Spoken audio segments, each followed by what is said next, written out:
Assalamualaikum. Jadi kita sampai kepada macam mana nak menggunakan Vim ataupun VI editor improve dalam Linux, sistem pengoperasian Linux. File editor, okey, itu file editor. Kemudian kita akan cover juga dalam tutorial ini macam mana nak create symbolic link, hard link dan juga file permission. Dan juga macam mana nak tukar file permission. Jadi sebelum tu kita recap dulu macam mana kita nak bina file directory macam ini seperti dalam tutorial 03. Okey, tutorial 03 korang boleh rujuk macam mana nak buat file and directory structure dalam Linux. So hari ini kita akan lihat file editor yang mana kita menggunakan command VI. So ini adalah VI ataupun VI improve dalam apa benda ni? Dalam kita punya CentOS 7. Okey, so boleh rujuk di dalam Linux Journey. Kebanyakan item di sini saya rujuk dalam Linux Journey. Okey, yang ni slide ni lebih kepada simplification, lebih kepada ringkasan lah. Dan ada beberapa item ataupun shortcut, memang kita kena gunakan shortcut pun dalam penggunaan Vim ni, yang mana kita boleh tekan I untuk insert text, O besar O, A append, A besar append at the end of the line. Jadi kita boleh gunakan command mode ini untuk append ataupun untuk edit kita punya text file. Dan beberapa juga command yang mana kita boleh, ni macam menu lah, menu yang mana kita boleh simpan. Okey, simpan, ni simpan je macam kita tekan Ctrl S lah. Quit ni adalah macam exit, tekan X macam tekan X button, and then kalau katakan kita nak quit dan write dan nak save file tersebut, WQ. Okey, without saving, Q $sign. Then kalau nak akses kepada command-command ini, korang kena tekan button escape. Okey, button escape pada keyboard. Okey, dan kemudian kita akan lihat apa itu inode, physical, hard link dan soft link. Dan last sekali kita akan bincangkan juga file permission. Jadi macam mana kita nak tukar satu-satu file permission daripada contohnya readable kepada writable kepada executable dan juga nak tukar permission kepada grup-grup yang terlibat. Okey. So jadi first thing adalah kita nak lihat Vim tadi. So kita rujuk kepada kita punya kepada kita punya CentOS. Pada kita punya CentOS, kita dah login di sini. Dan kalau katakan kita nak access kepada VI, saya zoom kejap. Okey. Jadi kita boleh lihat dengan lebih jelas lah. Okey, lebih jelas kita punya command di sini. So saya clearkan dulu, clear clearkan screen. Dan kita masuk kepada create satu file. Contohnya kita touch satu file baru, nama dia surat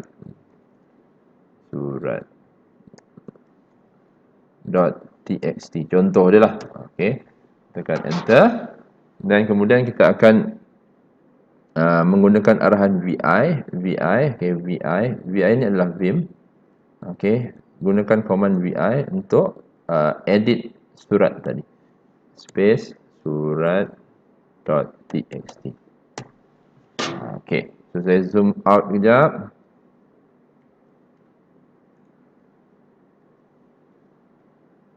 Okey, so kalau kita nampak kat sini dia ada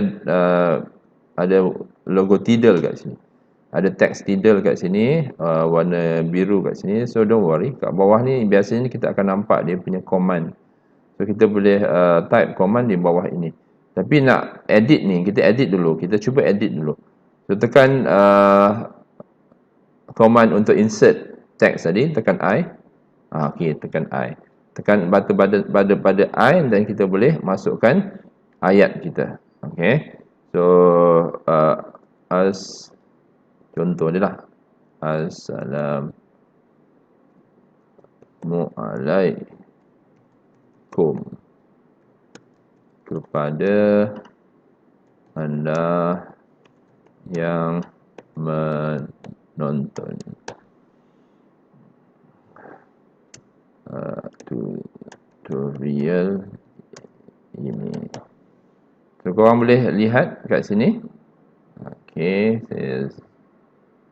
so kita lihat kat sini, kalau katakan kita nak save, tekan dulu button escape. Okey, tekan dulu button escape. Tekan button escape. Kita tekan button escape. Keyboard, tekan button escape. Okey, korang boleh gunakan juga apa namanya ni, arrow button untuk delete dia. Okey, delete. Okey, delete. Okey, untuk kita bergerak daripada kiri ke kanan, atas ke bawah. Okey, dan kita tekan enter. Okey. Okey, betul lah. Korang tekan button I, tekan escape, lepas tu tekan button I. Okey, untuk insert text tersebut. Ini contoh dia. Dan kita boleh delete gunakan selamat datang. Okey.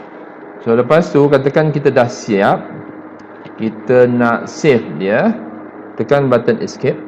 Kan hilang kat sini. Nampak? Sekejap ya. Bila hilang kat sini, maksudnya kita berada pada command mode. So saya zoom dulu. Okey, kita berada pada command mode. Dalam command mode ni, kalau kita masih ingat lagi pada slide sebelum ni, saya dah mention, kalau nak save, tekan colon W. Colon W untuk save saja, dia tak keluar lah. Okey, colon W dia save saja, tak keluar. Kemudian kita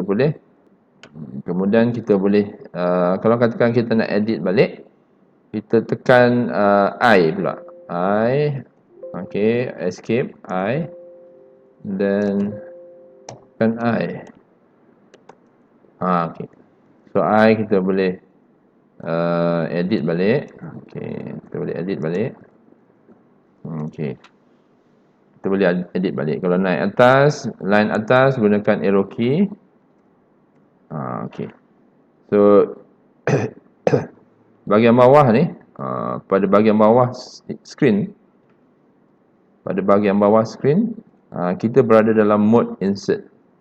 So, kita perhatikan di sini kita berada dalam mode insert. Insert tu maksudnya kita boleh menaip lah. Kita boleh menaip. Okey. Jadi kalau katakan kita nak kembali kepada command seterusnya.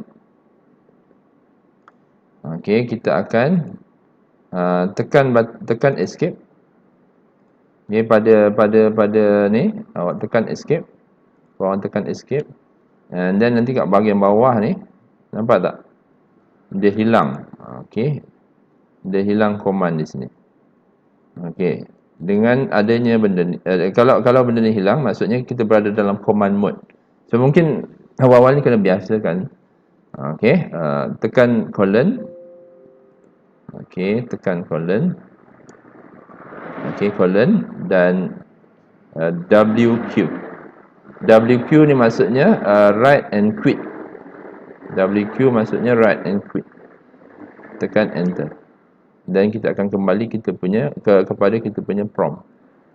Okey, kepada kita punya prompt. Okey, prompt. Dan kita boleh tulis ls -l. Dan kita akan dapati bahawa kita dah create satu file. Okey, nama dia surat.txt.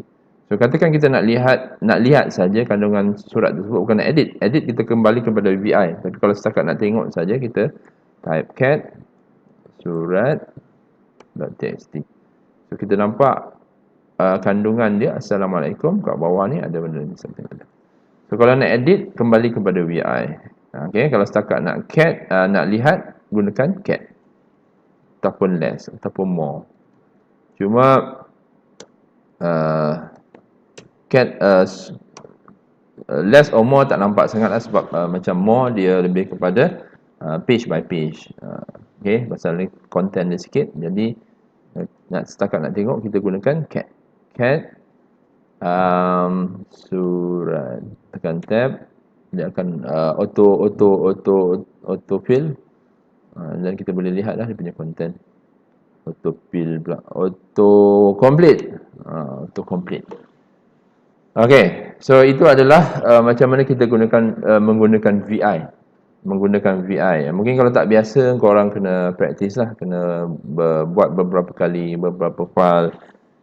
Itu adalah command ataupun VI ataupun kemudahan text editing. Nak kata kemudahan tu pun, ya, kalau biasa dia akan mudah lah. Okay, dan seterusnya kita lihat ada satu item di sini, iaitu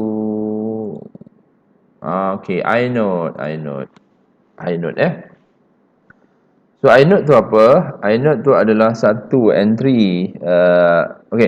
Bila kita create satu file dalam Linux ni, setiap satu file tu dia akan ada satu macam ID, we call it index number. So dia akan ikut susunan, dia lebih kepada registry location, yang registry location satu-satu file dalam Linux. Satu-satu file dalam Linux. So daripada file tersebut nanti kita boleh buat what we call as shortcut, dan juga kita boleh buat what we call as soft link, ataupun satu lagi kita boleh buat hard link. Kita ada soft link dan hard link. So kalau inode ni, kalau kita nak lihat apa nombor kepada setiap file name, kita boleh type arahan, saya clear dulu kita boleh type arahan, zoom kejap, tak boleh. Okay, kita zoom kejap.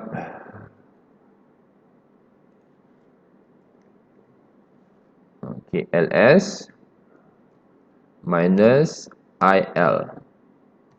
Okay, il. So kita akan lihat di sini kita punya inode number. So setiap satu file dalam Linux dia ada inode number. Ini dia inherit konsep daripada Unix jugalah. So setiap satu inode adalah dia akan assign pada satu file.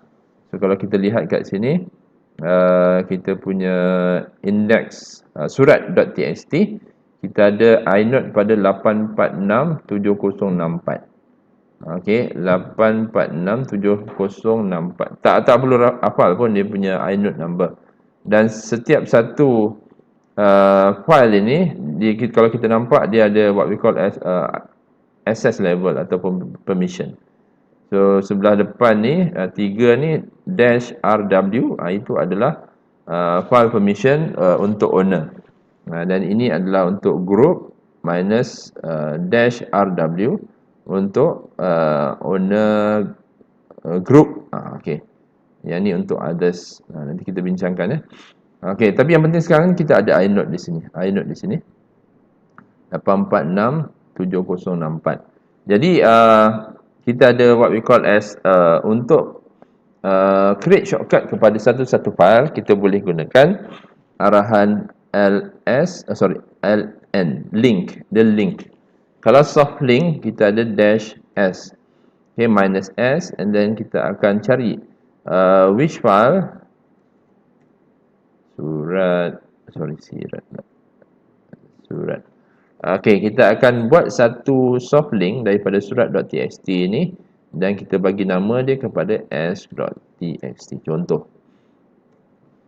So bila kita buat ls minus il, kita akan nampak ada satu ni.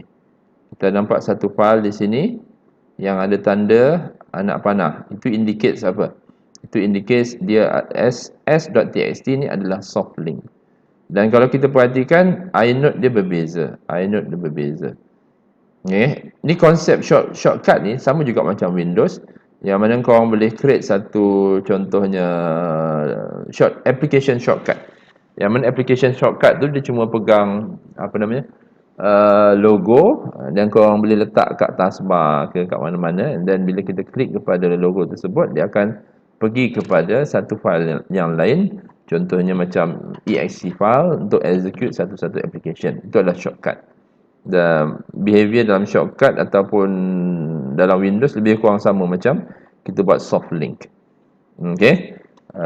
Tapinya kalau katakan surat.txt ni data dia berubah, tak masalah, dia still boleh link.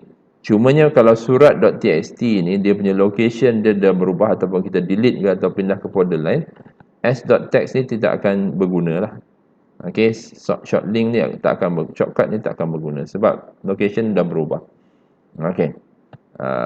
Dia tidak duplicate pun data tu, dia tak duplicate data tu, dia masih cuma hyperlink je lah, cuma link saja. Okey. Lepas tu kita ada hard link. Hard link ni kita boleh run arahan ln, tak ada minus l lah. Ni hard link ln surat. Okey, kita nak buat surat 2.txt contoh dia. So ini adalah hard link. So kalau katakan kita run balik ls -il, kita akan nampak di sini, okey, kita ada surat 2. Dan kalau kita perhatikan, dia punya inode dia sama. So apa yang berlaku di sini, dia create satu duplicate. Okey, dia akan create satu duplicate bila kita create hard link. Dia akan create satu duplicate. Jadi apa yang kita buat perubahan pada surat 1 ni, dia akan duplicate pada surat 2. So contoh macam ni tak signifikan. Yang sebenarnya dia nak duplicate kat satu folder lain lah. Okey, dia buat satu duplicate ataupun backup di dalam satu folder yang lain. Okey, itu kita boleh lakukan dengan menggunakan hard link. Hard link. Kalau soft link dia cuma link ataupun shortcut saja kepada satu-satu file. Okey, tapi untuk hard link dia adalah duplicate. Okey, dia adalah duplicate.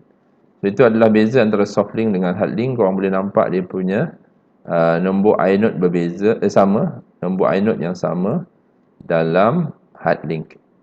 So dua file yang sama, dia dua file yang berbeza ataupun duplicate dia, tapi dia menggunakan inode yang sama. So hard link dia akan menghasilkan inode yang sama. So rujuk dia punya inode ni kita akan perasan bahawa dia inode dia sama. So itu adalah duplicate. Dan korang boleh backup dia dalam ataupun dalam folder yang lain. Okey. So kita lihat last apa yang kita nak bincangkan dalam lab ini adalah, okey, kita dah lihat hard link, soft link and file permission. File permission ni adalah untuk kita buat had capaian kepada file kita. Okey, had capaian kepada file kita. Kita ada readable, writable. Readable ni adalah file tersebut boleh dibaca. Maksudnya kita boleh display saja. X ni adalah W adalah writable. Writable tu maksudnya kita membenarkan orang untuk menulis kepada file tersebut ataupun mengubah. Okey, mengubah. Dan X ni adalah executable file. Ini contoh macam binary script. Okey, binary script korang boleh set dia sebagai executable. Dan yang last sekali kita ada dash, iaitu empty. Maksudnya kalau dia empty, maksudnya kita tak memberi kebenaran kepada satu-satu prosedur, sama ada readable ataupun writable ataupun executable. So kalau kita lihat di sini, file permission ni kita boleh wakili dengan dia punya simbol kat sini. Dia punya simbol kat sini. Okey, kita boleh wakili dengan file simbol ni. So saya tunjuk kat sini contoh dia. Okey. So kita ada simbol. Kalau katakan satu-satu file tu kita set rw minus. Ini adalah dash. So maksudnya satu-satu file tu, kalau yang biru ni mewakili owner. Jadi owner boleh read, dia boleh write, tapi dia tak boleh execute. Okey, maksudnya owner tak boleh melakukan proses execute di sini. Okey, dia tak boleh melakukan proses execute. Okey. Silap, yang ni X. Okey. So dia tak boleh execute. So yang kuning ni kalau 110 dia mewakili binary. Tapi untuk proses penukaran permission kita perlu convert kepada oktal. Yang mana 110 ni merujuk kepada 6. 110 merujuk kepada 6. Kenapa? Sebab tempat binary ni dia mewakili bilangan dua, bilangan 2, kuasa 2. So ni 1 kuasa kosong, ni adalah kosong, ini adalah 2 kuasa 1 iaitu 2, ini adalah 2 kuasa 2 iaitu 4. Jadi dia dapat 6. So 66 RW. Owner boleh read write tapi tak boleh execute. Okey, ini adalah group. Group dia boleh read, boleh write tapi tak boleh execute juga. Tapi others ni maksudnya orang luar lah. Siapa-siapa yang lain selain daripada owner, dia boleh write, dia boleh execute. Okey, dia boleh write, dia boleh execute tapi tak boleh nak write, tak boleh nak rewrite. Dia tak boleh nak ubah. Dia boleh write, dia boleh execute. So kita akan dapat something like this dan kita boleh gunakan oktal dia per 8 665. So 665 tu mewakili permission, file permission tersebut. Jadi kalau katakan kita jumpa satu file, kita nak change mode dia ataupun change permission dia, kita boleh lihat keperluan dia, sama ada dia perlu kita run, kita boleh read, kita boleh write ataupun kita boleh execute, kemudian kita akan tukar kepada oktal dia. Kalau nak mudah, korang buat ni dulu, yang bawah ni dulu, kemudian buat dia punya binary dan korang baru dapat dia punya oktal dia lah. So oktal ni yang kita akan gunakan untuk operasi chmod. Okay, chmod. So ini adalah contoh yang mana korang boleh create satu scenario. Contoh dia kat sini kita ada read, write, executable. Ada read saja, ni pun read saja. So owner boleh read, write, execute. Tapi group lain hanya boleh baca saja. Group dan yang lain boleh baca saja. So kita gunakan 744. 744. Okey, 744. Jadi korang calculate lah dia punya binary dia apa. Daripada sini, daripada simbol ni korang boleh create dia punya binary. Okey, yang dash tu kosong lah. Yang dash macam ni, dia akan dapat kosong. Okey, yang dash ni dia adalah kosong. Sebab tu kita ada 2 dash. So kat sini ada 2 kosong. So ada 2 dash. Okey, ada 2 kosong. So yang available tu 1. Dan kemudian kita convert setiap satu ataupun setiap 3 pasangan binary itu menjadi oktal. So 111 adalah 7. 100 adalah 4. 100 adalah 4 lagi.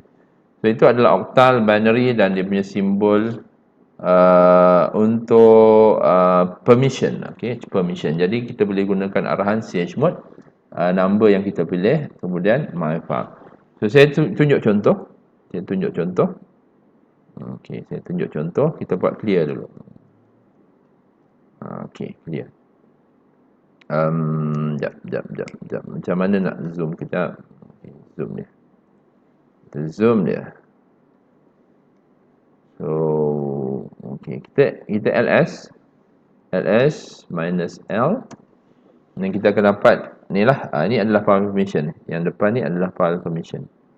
File permission. Okey, file permission. D kat depan ni merujuk kepada drive. Folder lah, D folder. Kalau dash tu dia merujuk kepada file biasa. L, okey, dia merujuk kepada link.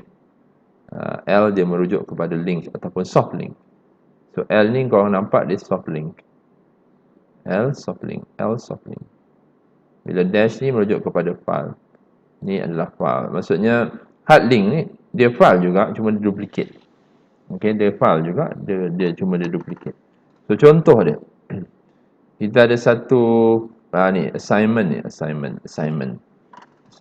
Assignment tu kita nampak dia adalah RWX, RW tak boleh X. So ini adalah nombor dia 77. Okey, 775. So let's say kita nak convert contohnya. kita tak nak group lain untuk lihat dia. In fact, lihat dia pun tak nak. Contohnya lah, orang lain. Okey, orang lain dalam group yang sama, work group yang sama, kita tak nak tunjuk kat dia. Kita nak hidden dia. Kita nak hidden dia, cuma kita saja boleh melihat folder tersebut. So korang boleh chmod nombor yang kita nak assign tu. Maksudnya kalau kita nak hanya kita sendiri tengok, kita sendiri boleh tengok, kita boleh letak 700. Okey, kepada assignment. So assignment ni kita akan tukar kepada change mode 700, yang mana kita akan abaikan orang lain. Maksudnya group kita tak akan nampak dan orang lain pun tak akan nampak. Okey, so kita ls minus l balik. So dia dah bertukar. Nampak ni? Dia dah bertukar. Jadi hanya owner saja. Okey, tiga yang depan ni mewakili kepada access right owner, RWX. So RWX. Jadi owner boleh read, boleh write dan boleh execute. Tetapi dalam group kita, work group kita tak boleh nak access. Dan others tak boleh nak access. Maksudnya apa? Maksudnya folder ni hanya untuk kegunaan ataupun untuk owner saja. Orang lain tak boleh nak kacau. In fact, nak read pun tak boleh. Nak tengok pun tak boleh. Ini maksudnya korang hide je. Okay, korang hide je. Okay, korang hide je. Tapi kau jangan set 000. Memang dia akan hidden file lah. Okay, so itu yang kita boleh buat. Okay, contohnya kalau kita nak assignment ni, kita bagi kebenaran kepada orang lain dalam grup kita untuk read sahaja. Jadi kita kena buat chmod 7 tu untuk kita.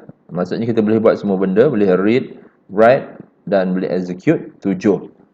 So untuk orang lain dalam grup kita, dia boleh read saja. Read tu maksudnya apa? 100. Read tu maksudnya 100. 100 maksudnya dia adalah 421. So 4. 740. Okay. Dan kita balik kepada ls minus l. So assignment sekarang group kita boleh read. Group kita boleh read sahaja. Okey, tu cara dia macam mana kita nak ubah permission kepada satu-satu folder ataupun file. D tu directory, sorry. D merujuk kepada directory ataupun folder ya. Depan tu ada D directory. L tu merujuk kepada link. Merujuk kepada link. So kita zoom kejap. So yang ni penting. Maksudnya korang kena tulis yang bawah ni dulu. Sorry, tersilap susunan. Tulis yang bawah ni dulu. Lepas tu korang convert kepada binary, merujuk kepada, kalau R ni ada 1. Kalau ni dash, ni maksudnya kosong. Ni dash, ni kosong. Ni dash, ni kosong. Okey. So itu cara dia untuk kita menulis dia punya octal value kepada change mode. So kita nak apa? Contohnya kita nak boleh write untuk semua orang. Okey, boleh write untuk semua orang. Jadi korang boleh R dash dash R dash dash R dash dash. So korang akan dapat 444. So just nak benarkan semua orang untuk write. Contohnya owner pun kita set sebagai write saja. Read saja. Read. Read tu yang depan lah, R tu. Read 100, 100. Jadi kita akan dapat 444. So untuk tulis change mode, kita chmod kita tulis dia punya octal value dia. Chmod 444 untuk membolehkan semua orang dan owner untuk read sahaja. Okey. So itu yang kita dah bincangkan tadi. Satu, kita bincang macam mana nak nak adjust file permission. Apa kegunaan file permission. So, kita ada inode, physical, hard link dan soft link. Dan last sekali awal tadi kita gunakan Vim editor. Okay guys, terima kasih banyak. Assalamualaikum.